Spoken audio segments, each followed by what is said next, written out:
আসলে ভাই ইমোশনাল হয়ে গেছি।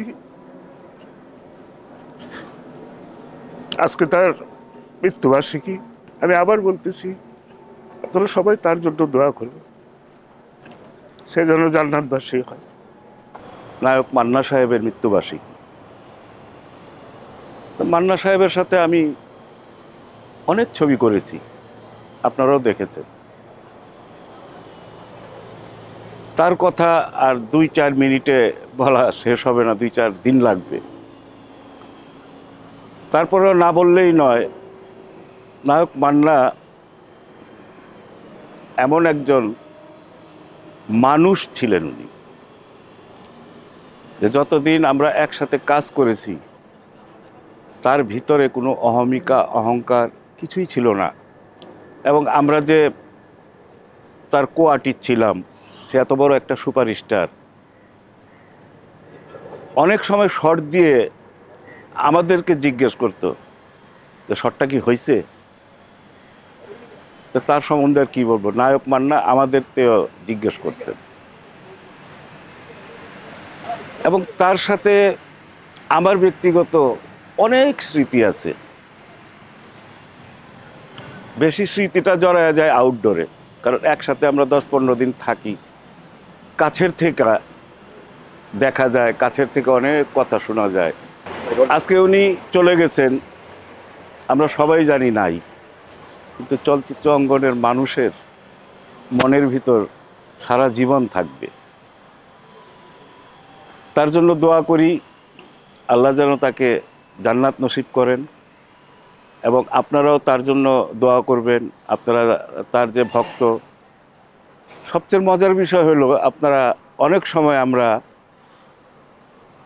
সিএনজিতে উঠি, রিক্সাতে উঠি, তখন ওরা বলে, যারা তার দর্শক ছিলেন, যে ভাই তার মৃত্যুর পর আমরা ছবি দেখা ছেড়ে দিয়েছি। চিন্তা করেন যে সে কোথায় চলে গেছিল মানুষের মনের ভিতরে। অনেকে ছবি দেখাই ছেড়ে দিয়েছে। এমন শিল্পী আমরা আর মনে হয় না সামনে পাবো। আসবে, অনেক শিল্পী আসবে, কিন্তু নায়ক মান্না আর আসবে না। আমাদের যে কি ভালোবাসতেন, মানে কি বলবো আর কি। এক ছবি শুটিং করতেছি এফডিসিতে,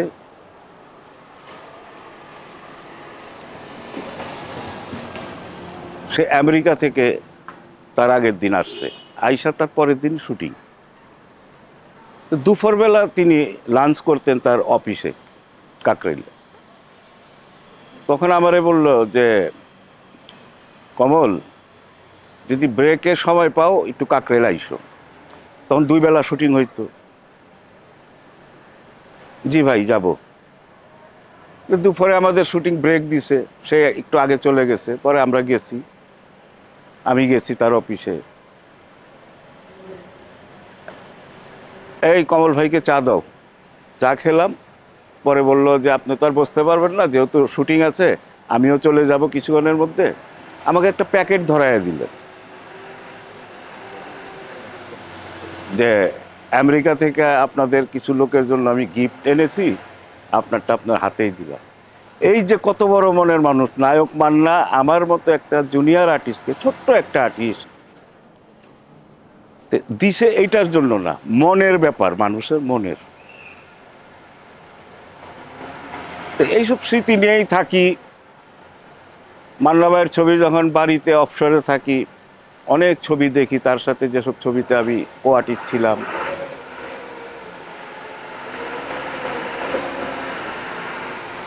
চলচ্চিত্রে আমরা আর পাবো না নায়ক মান্না সাহেবের মতো। এবং আজকে তারা নাই। আজকে দেখেন চলচ্চিত্রের অবস্থাটা কি, আপনারাই বিচার করেন। যখন অবসর টাইমে মান্না ভাইয়ের ছবিগুলো দেখি, আর বিশেষ করে আমি যে ছবিগুলোর মধ্যে তার সাথে কাজ করেছি, চোখের পানি থামানো যায় না।